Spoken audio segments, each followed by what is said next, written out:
ETV news కి స్వాగతం. ముందుగా ముఖ్యాంశాలు. అభ్యంతరాలు లేని ఆక్రమణల క్రమబద్దీకరణకు ఆంధ్రప్రదేశ్ మంత్రివర్గం పచ్చజెండా. ఉద్యోగుల డీఏ బకాయిలు జీపీఎఫ్లో జమ చేయాలని నిర్ణయం. తెలంగాణలో స్థిరాస్తి వ్యాపార అక్రమాలకు అడ్డుకట్ట. నేటి నుంచి అమల్లోకి కొత్త నిబంధనలు. చట్టబద్దత ఉంటేనే క్రయ విక్రయాలు. మాదక ద్రవ్యాల కేసులో మొదలైన రెండో దశ ప్రక్రియ. నిందితులెవరో బాధితులెవరో తేల్చే పనిలో నిమగ్నమైన సిట్.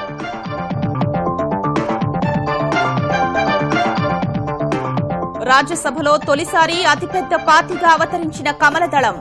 58కి పెరిగిన భాజపా బలం. 65 ఏళ్ల కాంగ్రెస్ ఆధిపత్యానికి గండి. ఉపరాష్ట్రపతి ఎన్నిక సందర్భంగా ఎన్డీఏ ఎంపీలకు నేడు నమూనా ఓటింగ్.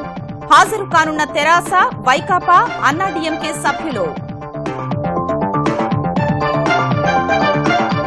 చైనాతో వివాదాలకు యుద్దం పరిష్కారం కాదన్న సుష్మా. ద్వైపాక్షిక చర్చలతోనే సమాధానం దొరుకుతుందని వ్యాఖ్య. విశ్రాంతి, వినోదానికి జాతీయ రహదారుల పక్కనే సౌకర్య కేంద్రాలు. తొలి దశలో 183 చోట్ల ఏర్పాటుకు కేంద్రం నిర్ణయం.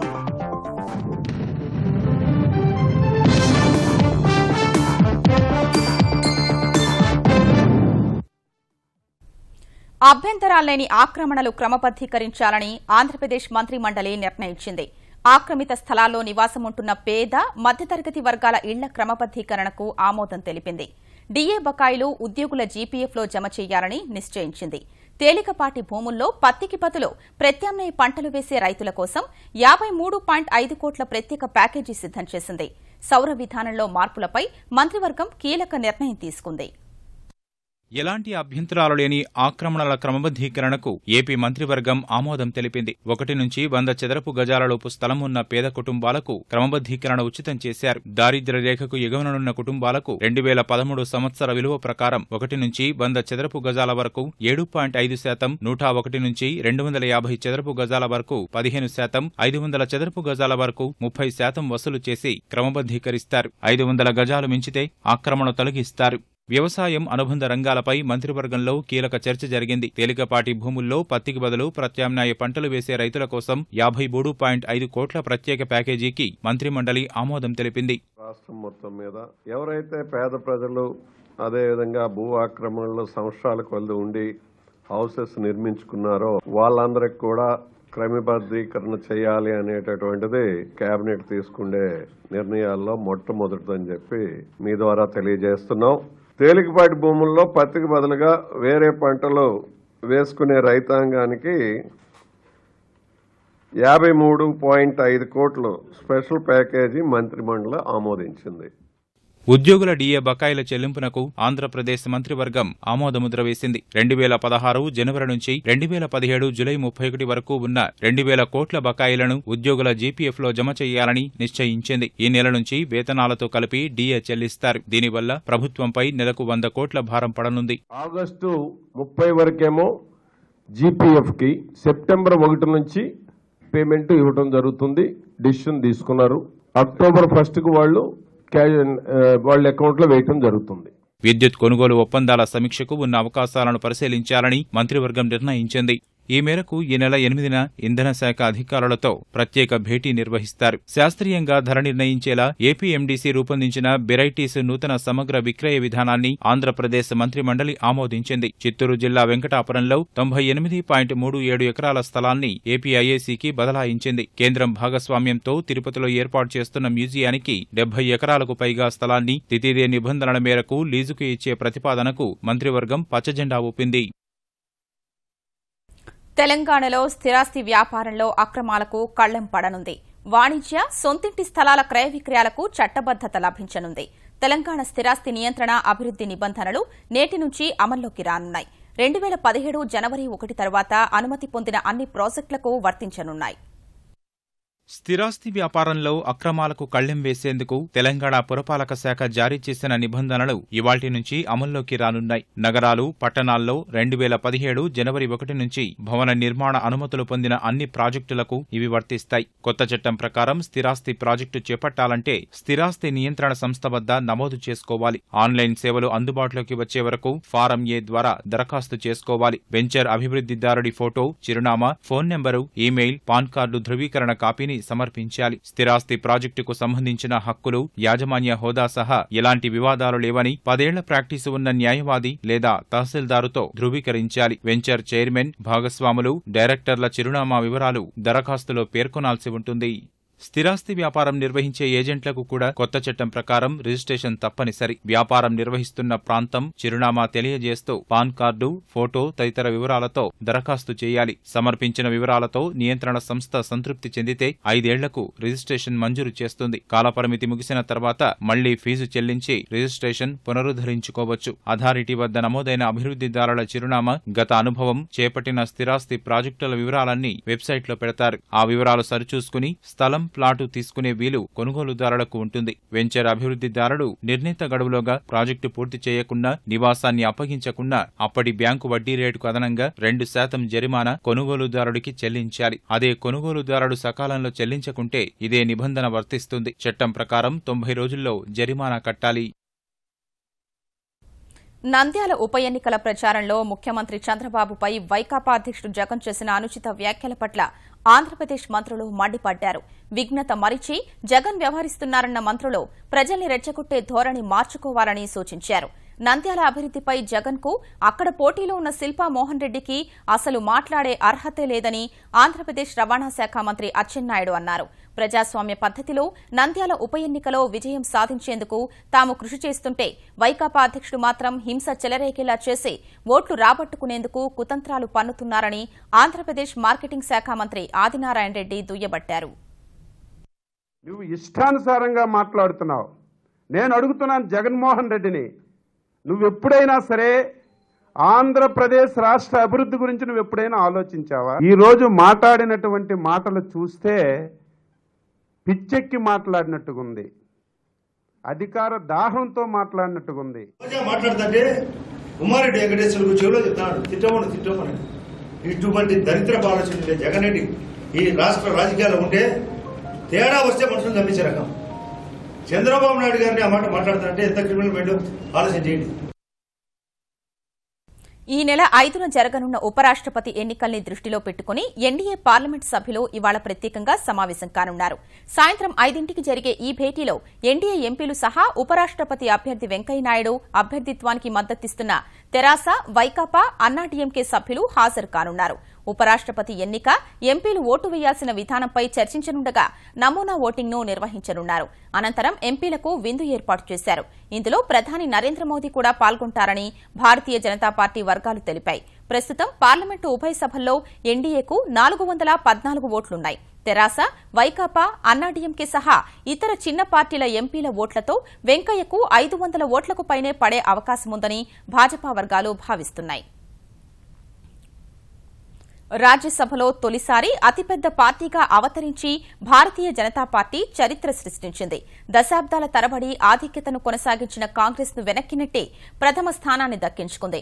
ఇటీవలే మధ్యప్రదేశ్ నుంచి రాజ్యసభకు ఎన్నికైన భాజపా ఎంపీ సంపతీయ ఉయికే గురువారం ప్రమాణ స్వీకారం చేయడంతో 65 ఏళ్ల పాటు అతిపెద్ద పార్టీగా ఉన్న కాంగ్రెస్ ను భాజపా వెనక్కి నెట్టింది. ప్రస్తుతం రాజ్యసభలో కాంగ్రెస్ కు 57 మంది సభ్యులుండగా భాజపా బలం 58కి పెరిగింది. వచ్చే వారంలో బంగాల్లో 6, గుజరాత్లో 3 రాజ్యసభ స్థానాలకు ఎన్నికలు జరగనున్నాయి. గుజరాత్లో 2 స్థానాల్ని భాజపా సునాయాసంగా గెలుచుకోనుండగా మరో స్థానంలో కాంగ్రెస్ సీనియర్ నేత అహ్మద్ పటేల్ కు గట్టి పోటీ ఎదురుకానుంది.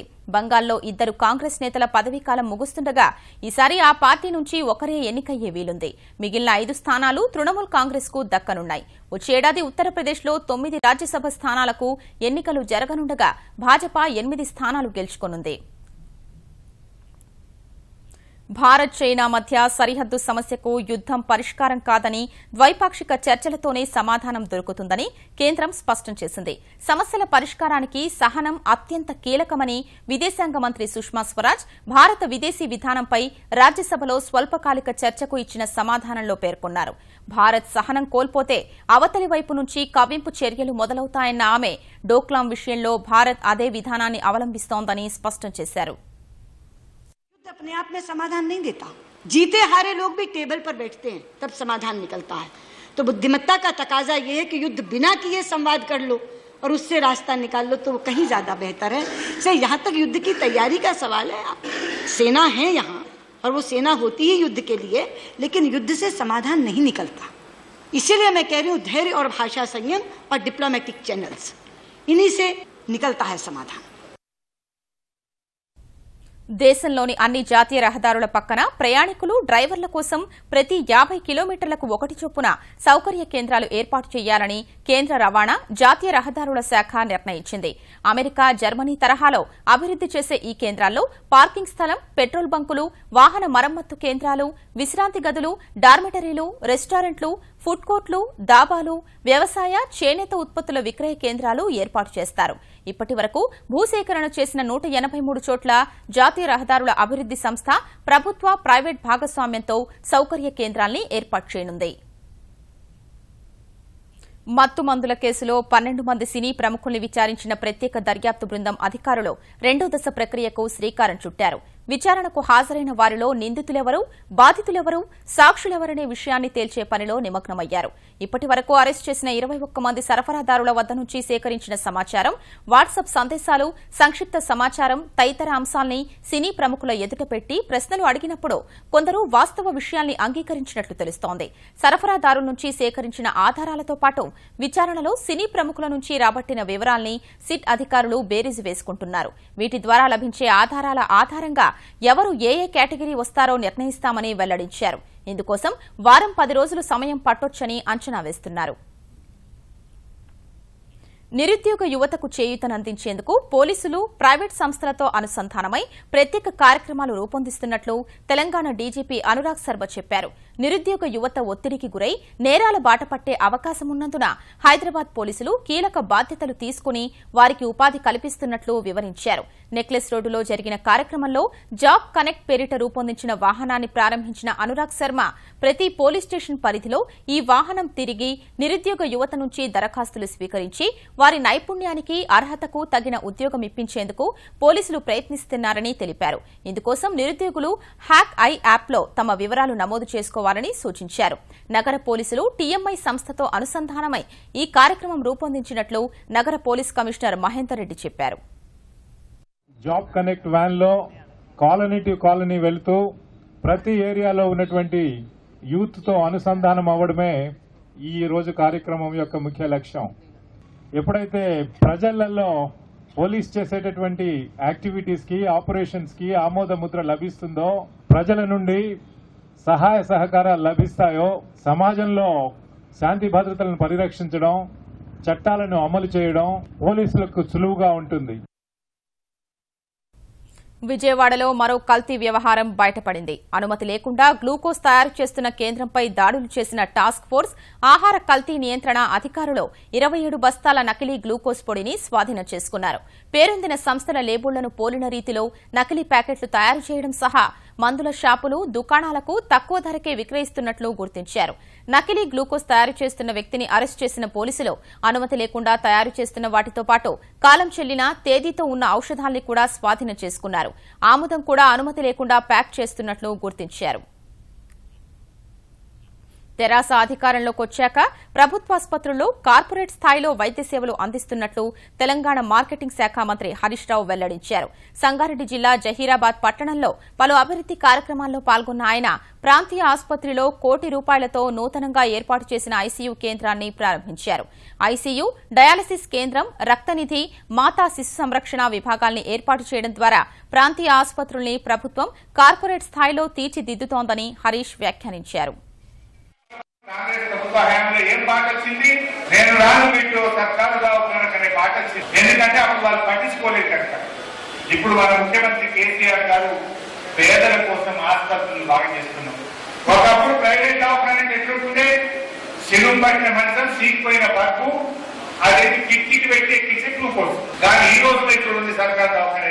కొత్త మంచాలు, కొత్త పరుపులు, బెడ్షీట్లు, మందులు, స్కానింగ్ మిషన్, అన్ని సౌకర్యాలతో ప్రభుత్వ ఆసుపత్రిని బాగా చేస్తుంది.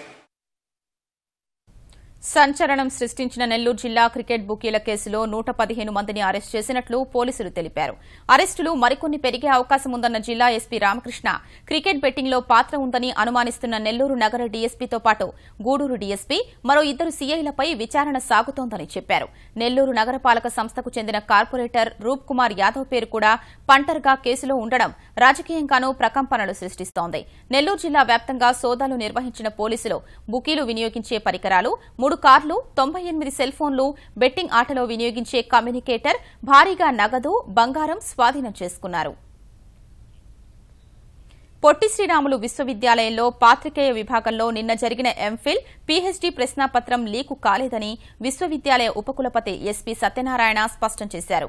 ఓ విద్యార్థి మాస్ కాపీయింగ్ చేసేందుకు అరచేతిలో ఏబీసీడీలు రాసుకురావడం వల్లే గందరగోళం నెలకొందని స్పష్టం చేశారు. ఈ అంశంపై విద్యార్థులు సూచించిన 3 విశ్వవిద్యాలయాల నుంచి 3 ఆచార్యులతో వేసిన నిజ నిర్ధారణ కమిటీ ప్రశ్నాపత్రం లీకు కాలేదని తేల్చినట్లు తెలిపారు. మాస్ కాపీయింగ్కు యత్నించిన విద్యార్థిని 2 ఏళ్ల పాటు డీబార్ చేస్తున్నట్లు చెప్పిన ఉపకులపతి హైదరాబాద్లో పరీక్షలు బహిష్కరించిన విద్యార్థులకు త్వరలో మళ్లీ పరీక్ష నిర్వహిస్తామన్నారు. రాజమండ్రిలో జరిగిన, శ్రీశైలంలో జరిగిన, వరంగల్లో జరిగిన పరీక్షలు యథాతథంగా పరిగణలోకి తీసుకోబడతాయి, పేపర్ లీక్ కాలేదు కనుక. ఇకపోతే ఈ మరొక వారం రోజుల్లోనే, కనీసం వారం రోజుల వ్యవధిలో రాయని పిల్లలందరికీ నష్టం జరగకుండా పరీక్షలు రాయిస్తాము. గుజరాత్లోని 3 రాజ్యసభ స్థానాలకు జరిగే ఎన్నికల్లో నోటాను ప్రవేశపెట్టడాన్ని సవాల్ చేస్తూ సుప్రీంకోర్టును ఆశ్రయించిన గుజరాత్ ప్రదేశ్ కాంగ్రెస్ కమిటీకి ఎదురుదెబ్బ తగిలింది. నోటా అమలు చేయకుండా స్టే విధించాలన్న ఆ పార్టీ విజ్ఞప్తిని సుప్రీంకోర్టు తోసిపుచ్చింది. నోటా అమలుపై ఎన్నికల సంఘం 2014 జనవరిలోనే నోటిఫికేషన్ ఇచ్చినప్పటికీ ఇంత ఆలస్యంగా ఎందుకు స్పందించారని జస్టిస్ దీపక్ మిశ్రా నేతృత్వంలోని సుప్రీం ధర్మాసనం కాంగ్రెస్ ను ప్రశ్నించింది. నోటా అమలు అవినీతిని ప్రోత్సహిస్తుందన్న కాంగ్రెస్ తరపు న్యాయవాది కపిల్ సిబల్ వాదనతో విభేదించిన ధర్మాసనం నోటా అమలుకు ఉన్న రాజ్యాంగ బద్దతను పరిశీలించడానికి అంగీకరించింది. ముందు నిర్ణయించిన షెడ్యూల్ ప్రకారం ఆగస్టు 8నే రాజ్యసభ ఎన్నికలు జరుగుతాయని స్పష్టం చేసిన సుప్రీం ధర్మాసనం కాంగ్రెస్ దాఖలు చేసిన పిటిషన్పై అభిప్రాయం చెప్పాలని ఎన్నికల సంఘానికి సూచించింది. రాష్ట్రపతిగా పదవీ విరమణ చేసిన రోజు ప్రధాని నరేంద్ర మోదీ తనకు రాసిన లేఖ హృదయాన్ని తాకిందని మాజీ రాష్ట్రపతి ప్రణబ్ ముఖర్జీ అన్నారు. ప్రధాని బాధ్యతలు చేపట్టిన నాటి నుంచి తండ్రిలా, గురువులా మార్గనిర్దేశం చేశారంటూ తనకు మోదీ రాసిన లేఖను ట్విట్టర్ ద్వారా వెల్లడించిన ప్రణబ్ రాష్ట్రపతిగా చివరి రోజు తన జ్ఞాపకాల్ని గుర్తు చేసుకున్నారు. 3 ఏళ్ల క్రితం తాను ఒంటరిగా ఢిల్లీ వచ్చినప్పుడు తన ముందు ఎన్నో సవాళ్లున్నాయన్న మోదీ ప్రణబ్ ముఖర్జీ చూపిన మార్గం, దార్శనికత, విలువైన సలహాలు ఎంతో ధైర్యాన్నిచ్చాయని లేఖలో పేర్కొన్నారు. ప్రణబ్ మేధస్సు, విజ్ఞానం తనకు ఆత్మవిశ్వాసాన్నిచ్చాయని వివరించారు. ఇద్దరివి భిన్న రాజకీయ మార్గాలైనప్పటికీ దాదా అపార అనుభవం, జాతీయ దృక్పథం ప్రధానిగా విధి నిర్వహణలో తనకు ఎంతో ఉపయోగపడ్డాయని మోదీ తన లేఖలో పేర్కొన్నారు. ప్రణబ్ దేశం గర్వించదగ్గ నేత అంటూ ప్రశంసలు కురిపించిన మోదీ ఆయనతో కలిసి పనిచేయడాన్ని గౌరవంగా భావిస్తున్నారని ప్రకటించారు. పెళ్లిళ్ల సీజన్కు వినియోగదారులు పెద్ద ఎత్తున కొనుగోలు జరపగా 2017-18 ఆర్థిక సంవత్సరం మొదటి త్రైమాసికంలో భారత్లో బంగారం విక్రయాలు 37% పెరిగినట్లు ప్రపంచ పసిడి సమాఖ్య WGC వెల్లడించింది. ఏప్రిల్-జూన్ త్రైమాసికంలో భారత్లో బంగారం కొనుగోళ్లు 167.4 టన్నులకు చేరిందని WGC నివేదికలో వివరించింది. 2016-17 ఆర్థిక సంవత్సరం మొదటి త్రైమాసికంలో పసిడి కొనుగోళ్లు 122.1 టన్నులు మాత్రమే నమోదైందని WGC తెలిపింది. ఈ కొనుగోళ్లను విలువ ఆధారంగా చూస్తే 2017-18 ఆర్థిక సంవత్సరంలో పసిడి విక్రయాలు 43,600 కోట్ల రూపాయలని WGC వెల్లడించింది. గతేడాది ఈ విలువ 33,090 కోట్లు మాత్రమేనని తెలిపింది. 2017-18 ఆర్థిక సంవత్సరం తొలి త్రైమాసికంలో మొత్తం ఆభరణాల విక్రయాలు 41% పెరిగి 126.7 టన్నులు నమోదైనట్లు WGC వివరించింది. ఈ ఆభరణాల విలువ 33,000 కోట్ల రూపాయలని WGC స్పష్టం చేసింది. ఇదే కాలంలో బంగారంపై పెట్టుబడులు 21% పెరిగి 10,610 కోట్ల రూపాయలు నమోదైనట్లు WGC వివరించింది.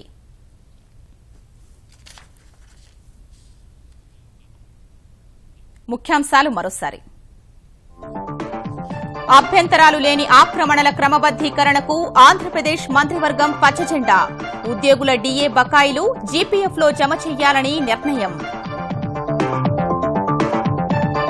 తెలంగాణలో స్థిరాస్తి వ్యాపార అక్రమాలకు అడ్డుకట్ట. నేటి నుంచి అమల్లోకి కొత్త నిబంధనలు. చట్టబద్దత ఉంటేనే క్రయ విక్రయాలు. మాదక ద్రవ్యాల కేసులో మొదలైన రెండో దశ ప్రక్రియ. నిందితులెవరో బాధితులెవరో తేల్చే పనిలో నిమగ్నమైన సిట్.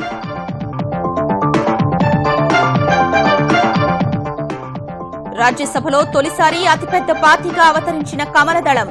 58కి పెరిగిన భాజపా బలం. 65 ఏళ్ల కాంగ్రెస్ ఆధిపత్యానికి గండి.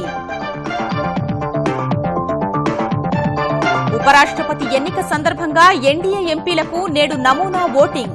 హాజరు కానున్న తెరాస, వైకాపా, అన్నాడీఎంకే సభ్యులు. చైనాతో వివాదాలకు యుద్దం పరిష్కారం కాదన్న సుష్మా. ద్వైపాక్షిక చర్చలతోనే సమాధానం దొరుకుతుందని వ్యాఖ్య. విశ్రాంతి, వినోదానికి జాతీయ రహదారుల పక్కనే సౌకర్య కేంద్రాలు. తొలి దశలో 183 చోట్ల ఏర్పాటుకు కేంద్రం నిర్ణయం.